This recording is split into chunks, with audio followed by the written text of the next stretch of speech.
ध्याया नमो लोये सब साहुणम मंगलम भगवान वीरो मंगलम गौतमो गणी मंगलम कुंद कुंदाद्यो जैन धर्मोस्तु मंगलम सर्वमंगल मांगल्यम सर्वकल्याणकारकम प्रधानम सर्वधर्माणां जैनम जयतु शासनम जैनम जयतु शासनम।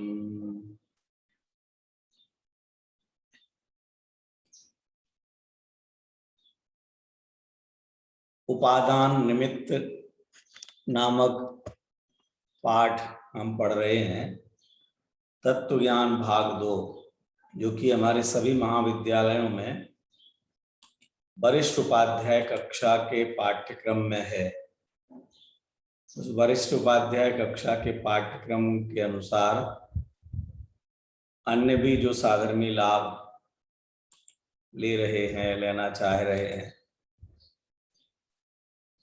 उनके साथ में हम इस पाठ को पढ़ रहे हैं और आज हम इसको पूर्ण करना चाहेंगे। आज ये पूर्ण हो ऐसा अपना प्रयास रहेगा। यहाँ अभी तक जो चर्चा हुई है उस चर्चा में यह बात आई कि कोई भी कार्य होता है तो उस कार्य का कोई ना कोई कारण अवश्य होता है। बिना कारण के कार्य नहीं होता। कार्य की उत्पादक सामग्री को कारण कहते हैं। कारण दो प्रकार के हैं, एक उपादान कारण और एक निमित्त कारण। उपादान कारण किसे कहते हैं कि जो स्वयं कार्य रूप परिणमित हो उसे उपादान कारण कहते हैं। जो स्वयं कार्य रूप परिणमित हो, जो स्वयं अपने आप को कार्य रूप कर देवे, जो कार्य हो रहा है उस रूप अपने को परिणमित कर दे, ट्रांसफर कर दे, बिल्कुल बदल दे, उसे कहते हैं उपादान कारण। और यही वास्तविक कारण है। जो कार्य होता है वो उपादान जैसा होता है, निमित्त जैसा नहीं होता। आटा बारीक है तो आटा रोटी भी वैसी बनेगी, और अगर मोटा है तो वैसी बनेगी। बनाने वाला पतला है तो रोटी पतली बनेगी, ऐसा नहीं है। बनाने वाली मोटी है तो रोटी मोटी बनेगी, ऐसा नहीं। बनाने वाली काली है तो रोटी काली होगी, हाँ, ऐसा नहीं है। क्यों? जो भी कार्य होगा वो उपादान के अनुसार होता है, अनुरूप होता है। पढ़ाने वाला बहुत योग्य विद्वान हो, पढ़ने वाले में क्षय ज्ञान ना हो, रुचि ना हो, तो पढ़ाने वाला क्या कर लेगा? पढ़ाने वाले के ज्ञान के अनुसार ज्ञान होगा या जैसा ज्ञान का क्षयोक्षम है वैसा ज्ञान होगा? कुणाल, कैसा होगा? जो पढ़ाने वाले बहुत अच्छे हों तो उनको बहुत अच्छा ज्ञान हो जाएगा, ऐसा नहीं है। जैसा उसका क्षयोक्षम है वैसा ही ज्ञान उसको होगा। बीतरागी जिन बिंब विराजमान है तो सम्यक दर्शन हो जाएगा, ऐसा नहीं है।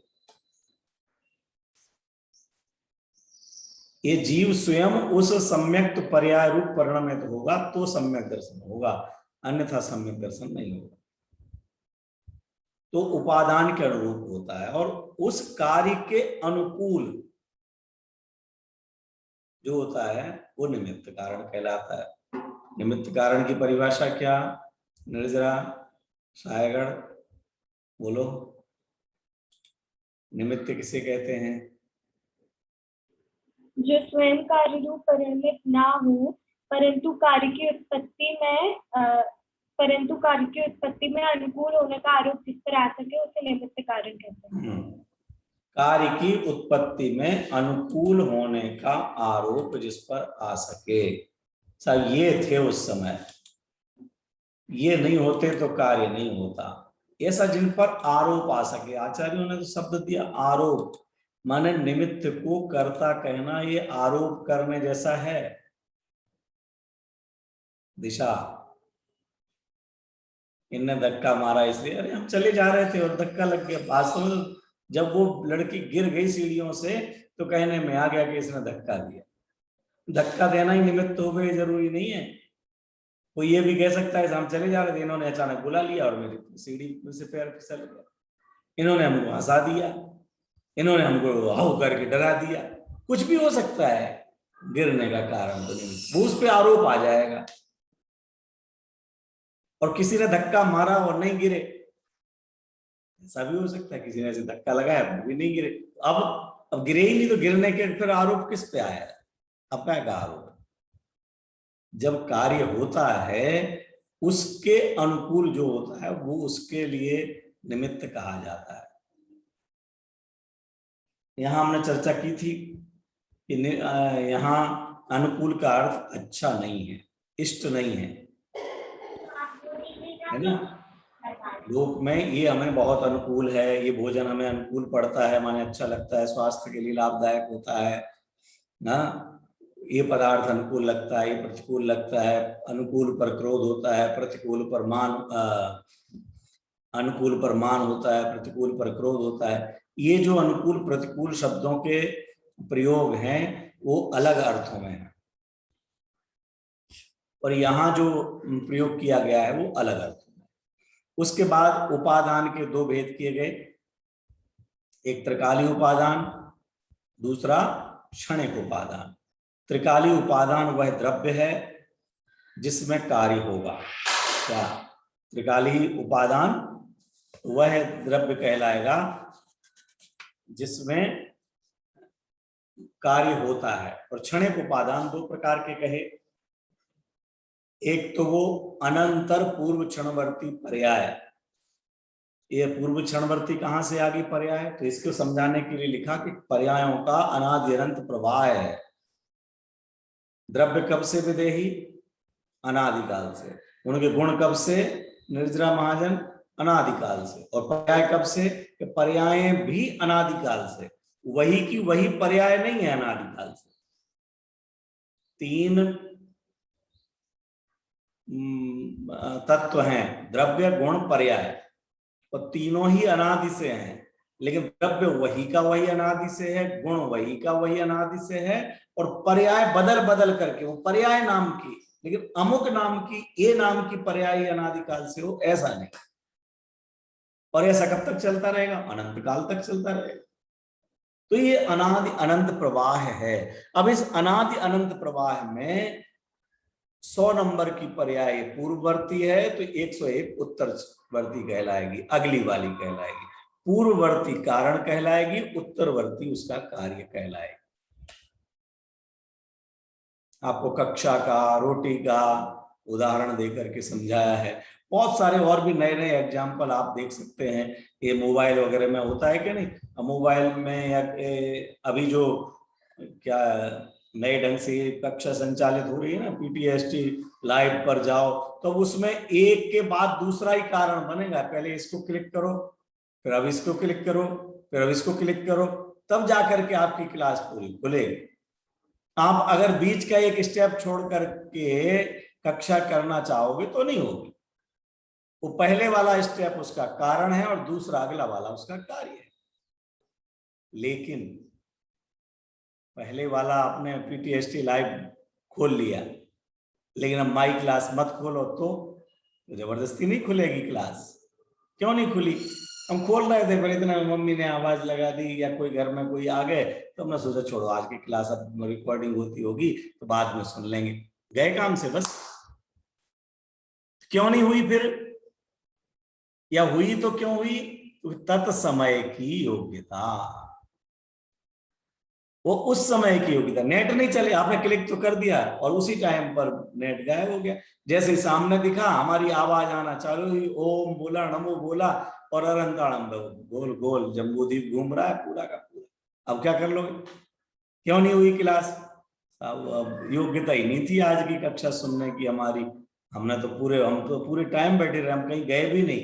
अब हो जाएगी, अब हो जाएगी, अब हो जाएगी, अब हो जाएगी। और जैसे ही बोला जा वाणी के ज्ञान ते सूझे लोका लोक, तो पूरा सामने आ गया पंडित जी लोग, अच्छा चलने लग गया। इसलिए मूल कारण कौन हो जाएगा? तत्समय की योग्यता। माही क्या हो जाएगा?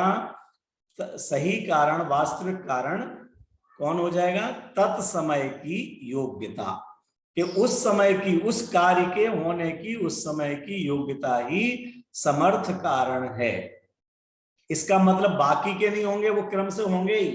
त्रिकाली उपादान भी वही होगा, क्योंकि कार्य तो त्रिकाली उपादान में ही होना है, द्रव्य या गुण में ही होना है। फिर जो कार्य होना है उसके पहले की कोई ना कोई पर्याय होगी ही होगी, तो अनंतर पूर्व क्षणवर्ती पर्याय भी होगी, और जो पर्याय होगी वो उत्तर क्षणवर्ती पर्याय होगी, तो वो भी होगा ही होगा। लेकिन जो कार्य हुआ तो ऐसा ही क्यों हुआ? बहुत सुंदर रोटी बन गई, लेकिन तवे पर जल गई, और वो भी आखिरी रोटी थी और भूख ज्यादा थी। अब क्या करोगे? भूख भी थी और आखिरी रोटी थी, आपको चाहिए थी, बाकी की रोटियां आपने अच्छे से बनाई थी, वो नहीं बनी। क्यों नहीं बनी? तो जलना थी तो जल गई। क्या हर रोटी इतना करने के बाद जलती ही है क्या? केशव अनंतर पूर्व क्षणवर्ती पर्याय ऐसी है कि पर्याय हमने तवे पर रखी और तवे पर रखी और जल जाती है? ऐसा तो नहीं है। अगर तवे पर रखने से जलती हो तो सभी जल जाना चाहिए। तवे पर तो सिकती हैं रोटियां, लेकिन उस रोटी के जलने की योग्यता थी। जो कई बार देखा होगा रोटी में, रोटी का उदाहरण क्यों बार बार ले रहे? क्योंकि रोटी हर व्यक्ति रोजाना खाता है, और ज्यादातर यहाँ पर बालिकाएं बैठी हैं और अभी घर पे जरूर बनाना पड़ रही होंगी इनको। यहाँ तो केवल खाने का काम रहता है, वहां कभी कभी बनाने का भी हो रहा होगा। तवा वही होता, रोटी वैसी बेली जाती, तवे पर रखी जाती, लेकिन गुलाबी सा निशान सिकने का क्या हर रोटी में एक ही जगह पर बनता है? एक जितना बनता है, गुलाबी सा निशान समझ गया मैंने? सिकने पर जो बनता है ना निशान, काला बन गया वो तो जल गई, थोड़ी जली नहीं, अच्छी सिकने का जो निशान बना। तो जो हमने 5 इंच के घेराव वाली रोटी बनाई, जितनी भी बनी हो, हाँ उतनी बनाई, अब उस रोटी में जो निशान बनता है, क्या वो हर जगह एक जैसा बनता है? हर रोटी में नहीं होता। जबकि तवा वही, आटा वही, बनाने वाले वही, फिर क्या है? उस रोटी की अपनी योग्यता। और उस रोटी में भी कोई एक परमाणु थोड़ी, एक पुद्गल द्रव्य थोड़ी है, अनंत पुद्गल परमाणुओं से मिलकर के बनी है, पूरा स्कंद है वो। तो हर परमाणु का अपना अपना स्पर्श रस गंध वर्ण गुण है, और उसकी लाल पीले नीले गुलाबी रूप होने रूप पर्याय है। तो जिस गुण की, जिस परमाणु के गुण की वो गुलाबी होने रूप पर्याय होना थी, गुलाबी होगी, काले होना थी, काली होगी, सफेद रहना थी, वो सफेद रही।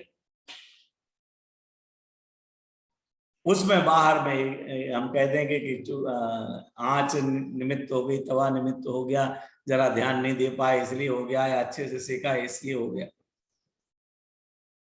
सारे विद्यार्थी एक जैसे नहीं निकलते हैं एक विद्यालय के, एक ही अध्यापक पढ़ाता है। सभी जीवों को सम्यक की प्राप्ति नहीं हो जाती है समोसरण में जाने पर। आप लोगों ने इसी में तो नहीं है,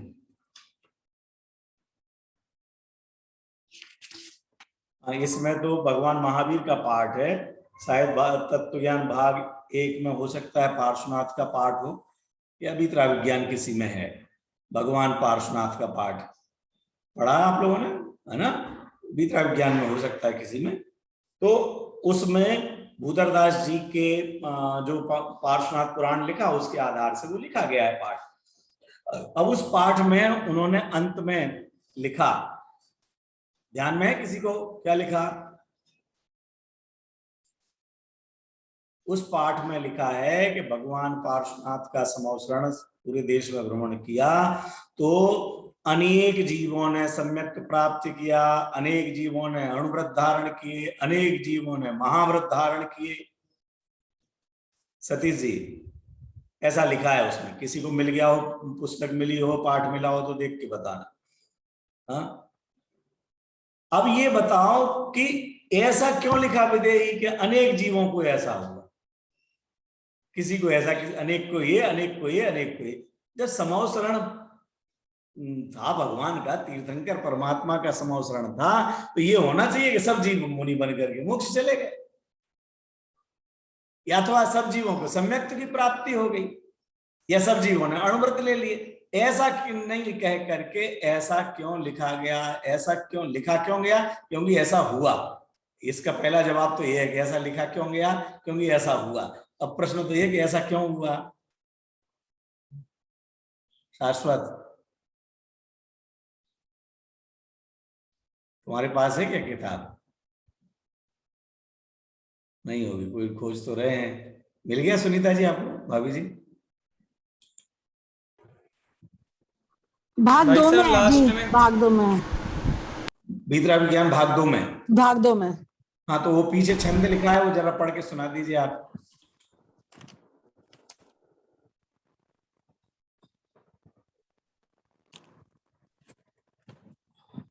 पीछे छंद है। हाँ मेरे पास वो नहीं है जी, मेरे पास तो विशारद है। वो वाली ऊपर। भाई सब मिल गया? मिल गया तो बोलो भाई, कौन बोल रहा है? पढ़ के सुना दो। शाश्वत। हाँ शाश्वत पढ़ के सुना दो बेटा।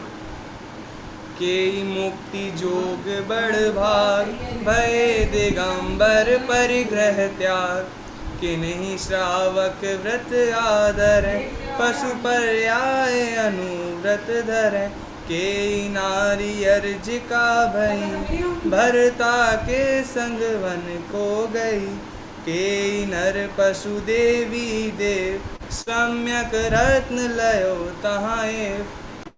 बहुत बढ़िया।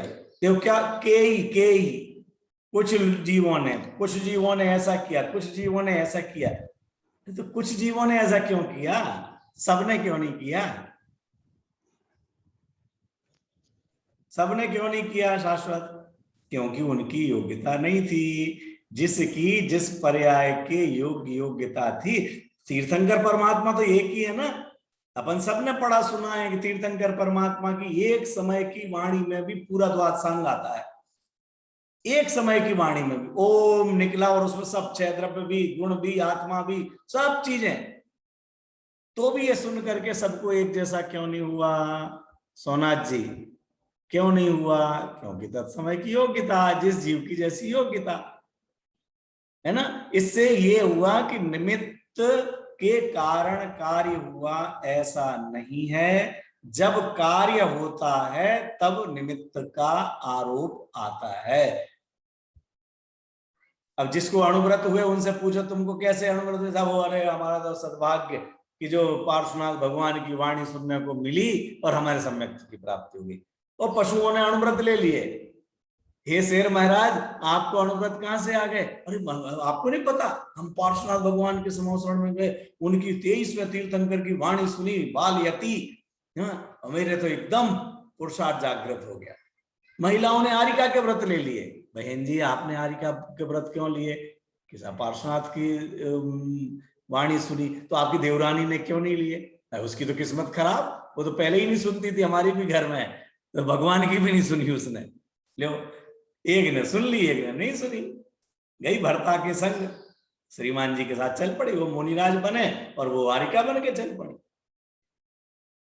ये सारे प्रकरण, चाहे वो पार्श्वनाथ भगवान का हो, उसमें लिखा है, वो तो भूधरदास जी ने इसलिए यहाँ दिया, लेकिन वो 24 तीर्थंकरों की वाणी पर, सिमंदरनाथ भगवान की वाणी पर भी यही लागू होता है।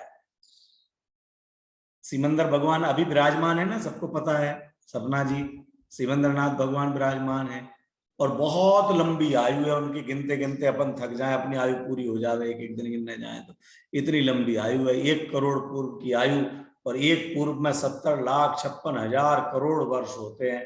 अब ऐसे 1 करोड़ तो गिनते गिनते ही परेशान हो जाए, लिख ही नहीं पाता। इतनी लंबी आयु, तो भी उनके कई जीव ऐसे होंगे कि जो पहले दिन से उनकी वाणी सुनने जा रहे हैं और रोजाना सुन सुन के चले आ रहे हैं, सम्यक आदि ले लिया होगा तो ले लिया होगा। कुछ जीव ऐसे होंगे जो मुनि बन गए होंगे, कुछ जीव ऐसे होंगे कि वो भगवान ही बने बैठे हैं और वो मुनि व्रत लेकर के 4 घातिया का भाव करके, अघातिया का भाव करके सिद्ध बन गए होंगे। क्यों? सबकी अपनी अपनी योग्यता है। भगवान ने किसी को न सम्यक दिया है, न मोक्ष दिया है, न कर्मों का नाश किया है, न संसार में रोका है, न कर्म संसार से फेंका है, बाहर किया है। सबकी अपनी अपनी योग्यता। अब इसके बाद है निमित्त भी 2 प्रकार के होते हैं, एक है प्रेरक निमित्त और एक है उदासीन निमित्त। यहां पर ध्यान रखना कि निमित्तों का वर्गीकरण 2 तरह से किया, उदासीन और प्रेरक। ये प्रेरक शब्द भी जैसे हमें अनुकूल शब्द थोड़ा सा विचलित करता है ना, अनुकूल का मतलब अच्छा अच्छा, जो अच्छा होता है, बढ़िया होता है, हमें इष्ट होता है, उसे निमित्त कहते हैं, ये अर्थ नहीं है। इसी तरह प्रेरक का अर्थ जो दुनिया में कहलाता है कि तुम्हें किसने प्रेरणा दी, विदेही तुमने क्यों एडमिशन लिया यहाँ दिल्ली में रहते हुए, था उनकी प्रेरणा से आए, उन्होंने हमको बहुत समझाया, बताया बेटा शास्त्री करोगे ये लाभ है, वहाँ बहुत अच्छी सुविधाएं भी हैं, सब बहनें अच्छी मिलेंगी, उनके साथ पढ़ोगी, तुम्हारा मन लगेगा, तुम्हारा जो स्वभाव है उसके अनुसार कार्य होगा, वे हमारे प्रेरक हैं। तो प्रेरक का मतलब हम एक तरह से समझते हैं जिन्होंने बहुत ज्यादा कहे सुन करके, समझा करके हमें मार्ग दिया हो, लगाया हो, वो हमारे प्रेरक कहलाते हैं। यहां प्रेरक का अर्थ ऐसा नहीं, प्रेरक का मतलब है जो योग और उपयोग सहित हैं, अर्थात जिनके इच्छा और क्रिया होती है, वे प्रेरक निमित्त कहलाते हैं।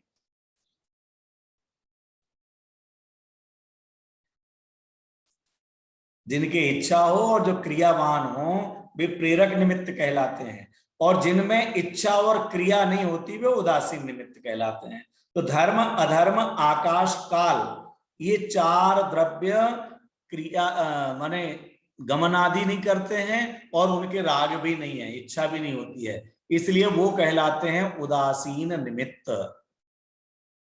कौन से निमित्त कहलाएंगे? खुशबू खड़ेरी, खुशबू दमोह, धर्म द्रव्य, जीव और पुद्गल को चलने में धर्म द्रव्य कौन सा निमित्त कहलाएगा?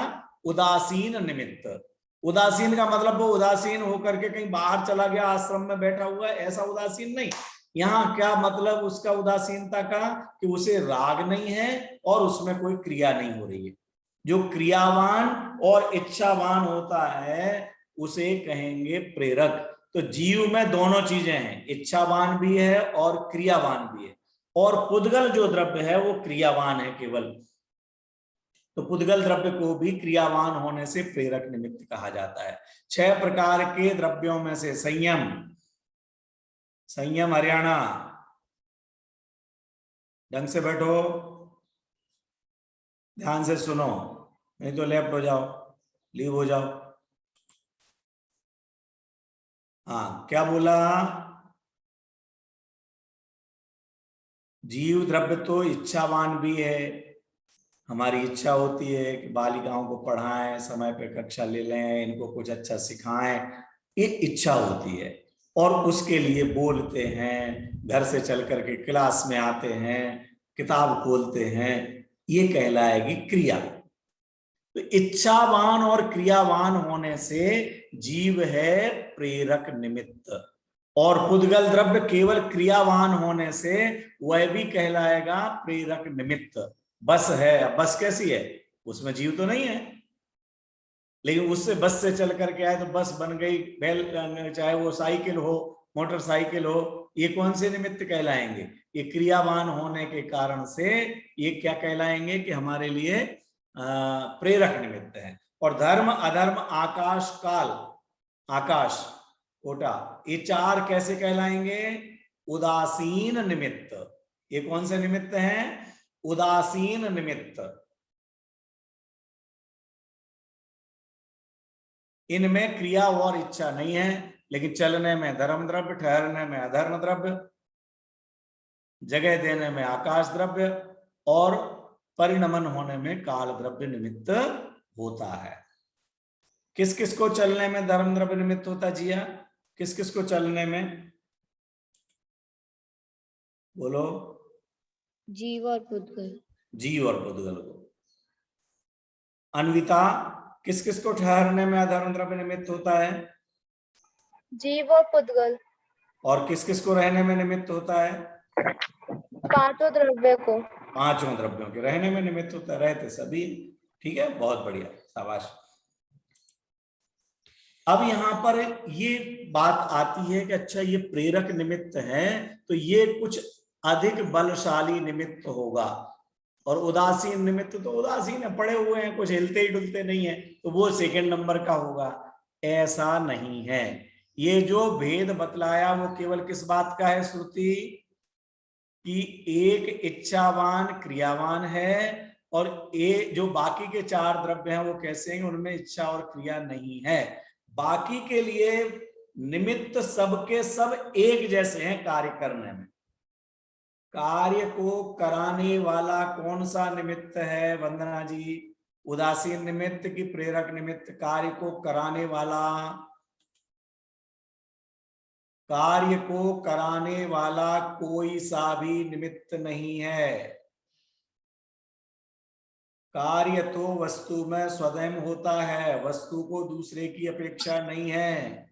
ये आप लोग पढ़ चुके हैं अमृतचंद्राचार्य देव के वचन, नहीं वस्तु शक्तया परम अपेक्षन्ते, वस्तु की शक्तियां पर की अपेक्षा नहीं करती हैं, किसी की अपेक्षा नहीं रखती हैं। जब वस्तु में कार्य होता है तो उस समय जो अनुकूल होता है उसे निमित्त कहा जाता है। अब यहाँ इस पुस्तक में आपको एक स्टोकदेश ग्रंथ का उद्धरण दिया गया है, जिस स्टोकदेश के ग्रंथ में 35 नंबर का छंद है। बहुत इसका प्रयोग किया जाता है। विधि बालिकाओं को किसी को तो याद भी होगा, कोई सुना सकता है क्या? वरिष्ठ वालों को नहीं होगा, रुके ही नहीं है ना यहाँ। वरिष्ठ में तो ऐसे ही पहुंच गए धक्का मार के, फिर भी याद है। देखो दो बालिकाओं ने तो हाथ खड़े किए हैं। बोलो माही। नाग्यो विज्ञत मायाति, नाग्यो विज्ञत मृच्छति, निमित्त मात्र मन्यस्तु, गते धर्मास्ति कायवत्। बहुत बढ़िया, शाबाश। नहीं, देखने में कनिष्ठ है, बहुत वरिष्ठ बालिका है, गरिष्ठ है। 35 नंबर का छंद इसने सुनाया। देखो, नाज्ञः विज्ञत्वम आयाति, न नहीं, अज्ञः अज्ञानी, विज्ञत्वम विज्ञपने को आयाति आता है। कोई अज्ञानी अगर उसकी योग्यता नहीं है तो हजारों कारण मिलने पर भी वह विज्ञता को प्राप्त नहीं होता है। और विज्ञ, जो विज्ञ है वह न अज्ञत्वम रक्षति, वह अज्ञपने को प्राप्त नहीं करता है। अज्ञानी ज्ञानी नहीं होता और ज्ञानी अज्ञानी नहीं होता। क्या मेहुल क्या कह रहे? देखो यहाँ अज्ञानी ज्ञानी नहीं होता, ज्ञानी अज्ञानी नहीं होता।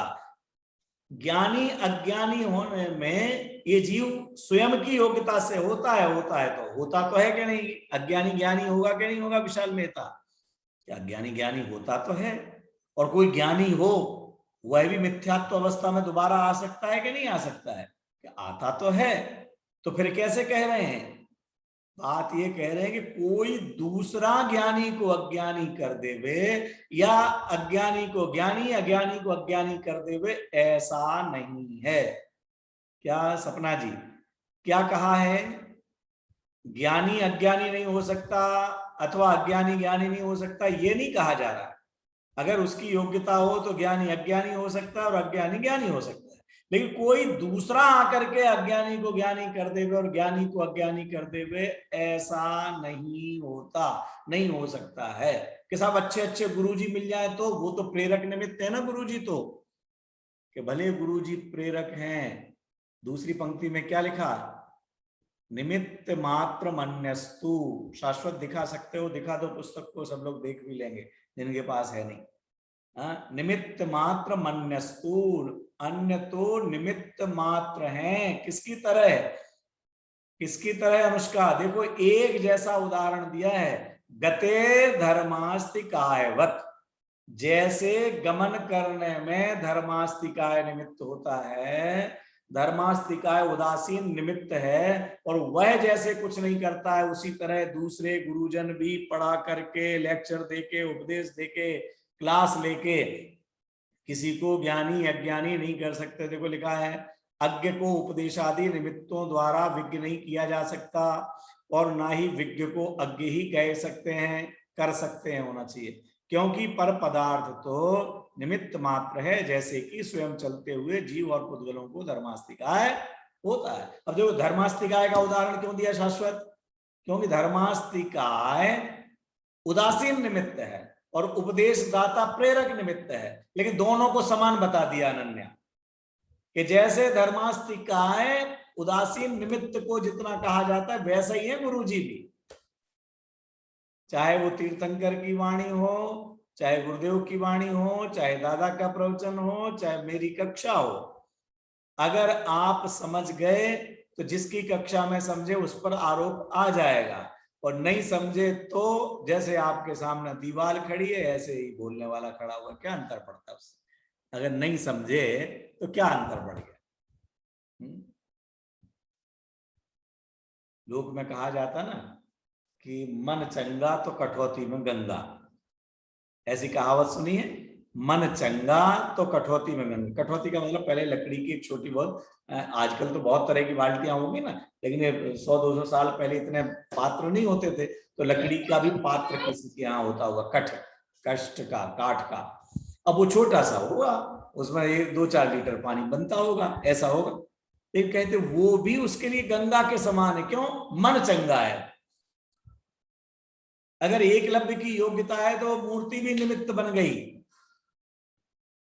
और दुर्योधन की योग्यता नहीं थी, मालूम है ना सबको, दुर्योधन और माने कौरवों और पांडवों के गुरु एक ही थे, पढ़ाने वाले वो द्रोणाचार्य ही थे। अरे कौरव और पांडव को तो छोड़ो, पांडवों को तो थे ना पांचों के, तो भी पांचों एक जैसे नहीं बने, और आज भी ये कौरव और पांडव हर क्लास में होते हैं, दुर्योधन भी होते हैं और अर्जुन भी होते हैं कि नहीं होते अनन्या? और सभी अर्जुन ही होते हैं क्या? चाहे वो बड़े से बड़ा IIT कॉलेज हो गए, IIM कॉलेज हो गए, ये नहीं कि स्मारक या शाश्वत धाम की बात कर रहे हैं, कोई सा भी कॉलेज हो, कोई सा भी स्कूल हो, बड़े से बड़े दून को स्कूल में पढ़ने के लिए चला जाए कि अजमेर के लियो कॉलेज में पढ़ने के लिए चला जावे, कितने भी किसी भी विशिष्ट कॉलेज में पढ़ने के लिए जावे, लेकिन सभी विद्यार्थी एक जैसे कहीं नहीं होते, जबकि अध्यापक सबके लिए एक जैसे ही होते हैं। क्यों? वही की वही है अध्यापक, तो एक ही बात बोल रहे हैं। 35 लोगों की 35 स्टूडेंट भी हों तो 35 के लिए 30 के लिए एक ही अध्यापक बोल रहा है ना, तो फिर कैसे वो ज्ञानी बना, समझदार बना?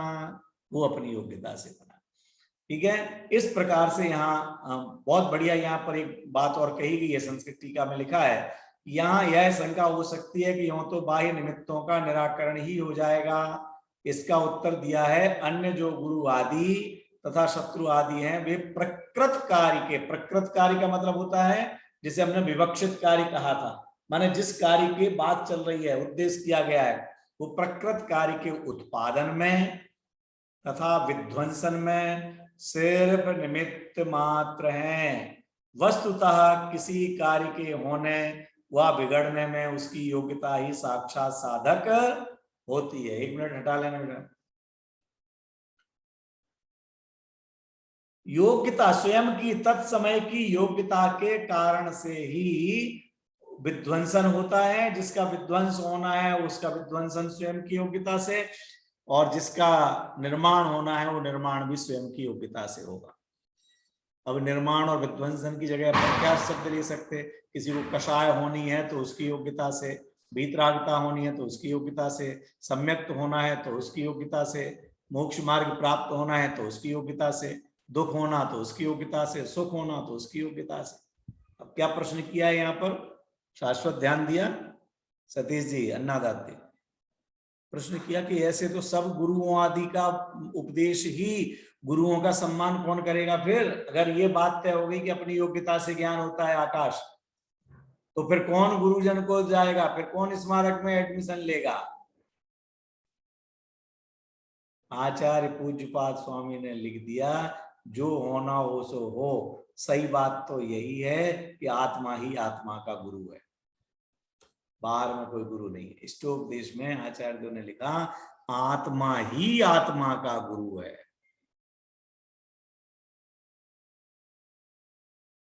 स्वयं ही वह हित चाहता है, स्वयं ही जीव प्रेरणा लेता है और स्वयं ही उस हित के मार्ग में चलता है।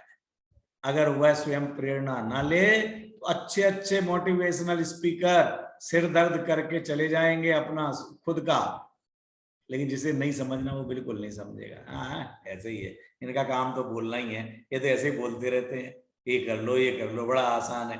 हाँ, तुम टॉप कर सकते हो, तुम यूनिवर्सिटी टॉप कर सकते हो। जरा इन बोलने वाले गुरुजी से पूछना, तुमने किया क्या टॉप?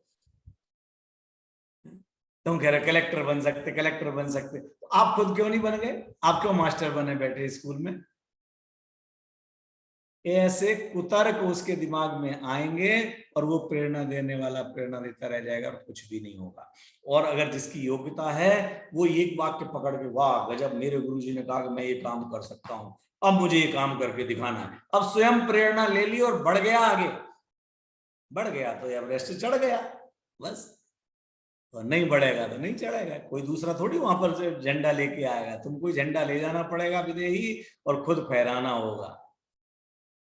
कोई दूसरा नहीं आएगा कि हम जा रहे हैं तुम झंडा ले आना तो गाड़ देंगे अपन, ऐसे नहीं करता है, खुद करना पड़ेगा। तो वो गते धर्मास्ति कायम। चलो अब फिर से स्क्रीन पर ले लो, पूरा आगे तक का पढ़ते हैं।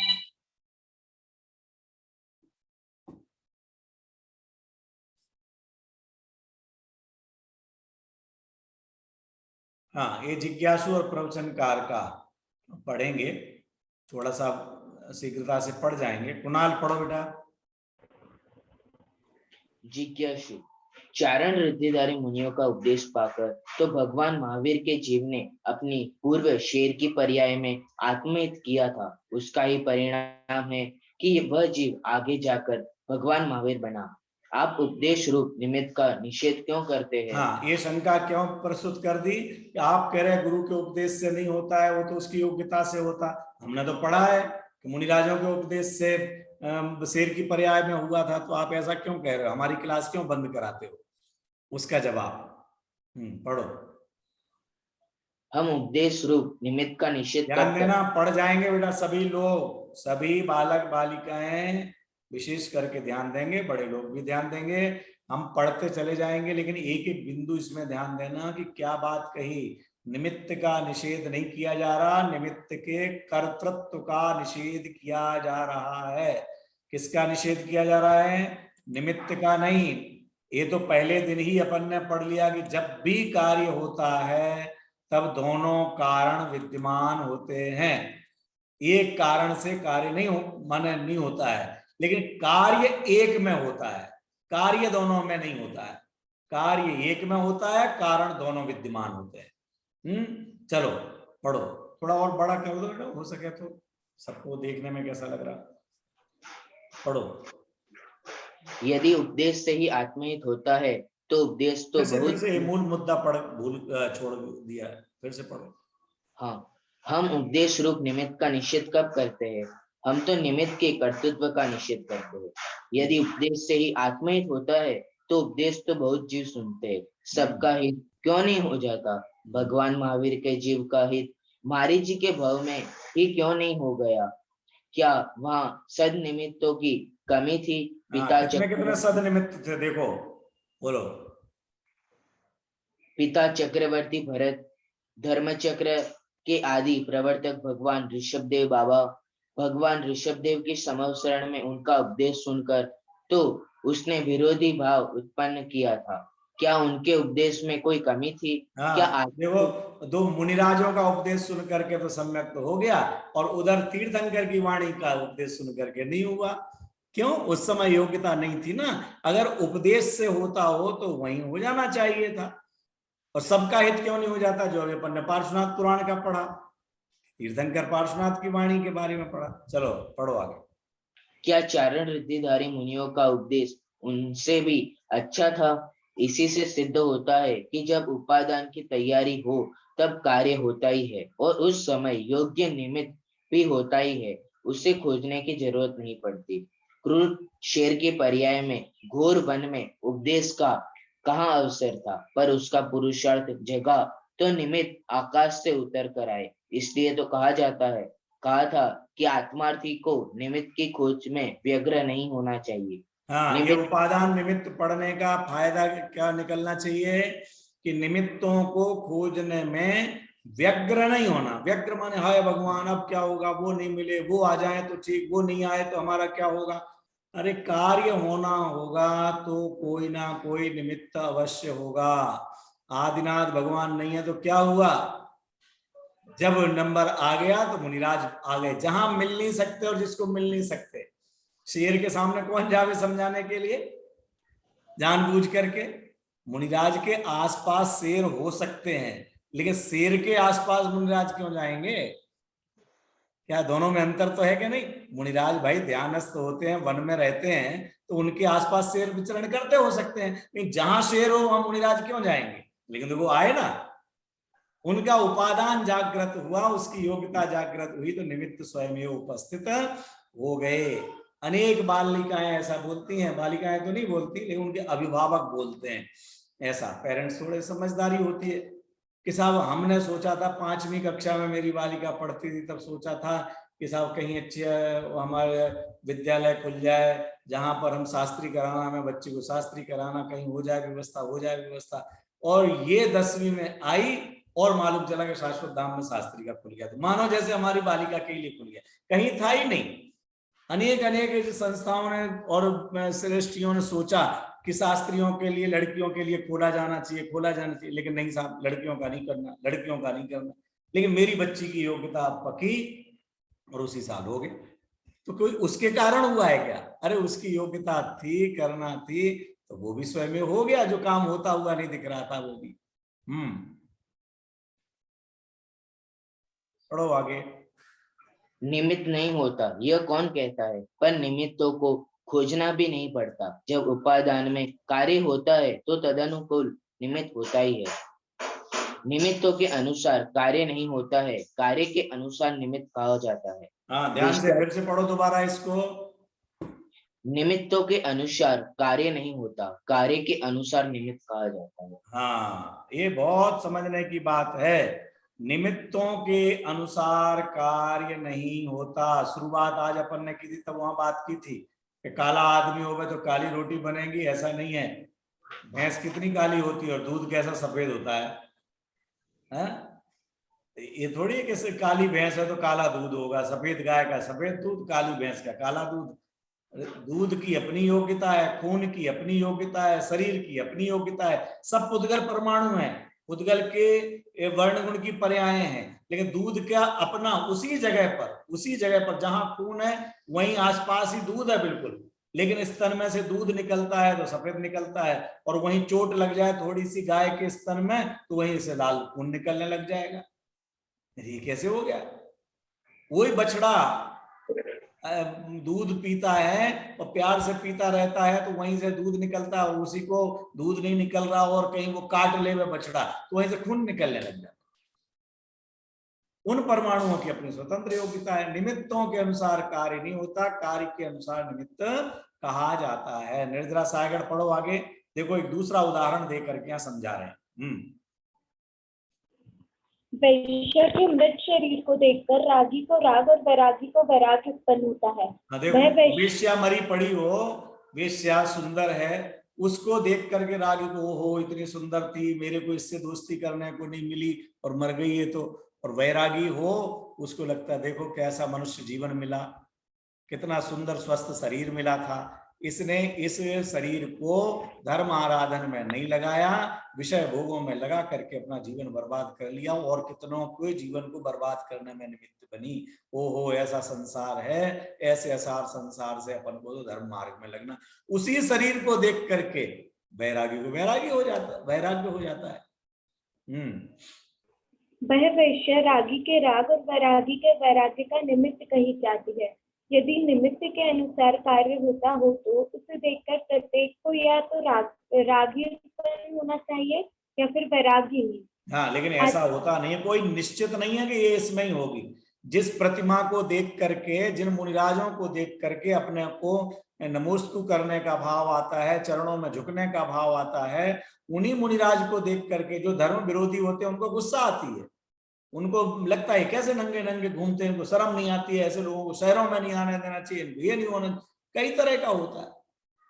महाराज वही है, जिस प्रतिमा को देख करके हमको ओम जय जय जय नमोस्तु बोलने का भाव आता है, उसी प्रतिमा को देख करके हो ये पीतल की नहीं सोने की प्रतिमा है, रात को आएंगे अपन चुरा के ले जाएंगे, चुराने का भाव आता है। वही प्रतिमा उसे चुराने चोरी करने के भाव में निमित्त हो जाती है। हाँ, आचार्य कल्प पंडित टूडलमल जी कहते हैं, परद्रव्य कोई जबरन तो बिगाड़ता नहीं है, बिगाड़ता नहीं है, अपने भाव बिगड़े तब वह। पेज बदल गया भाई।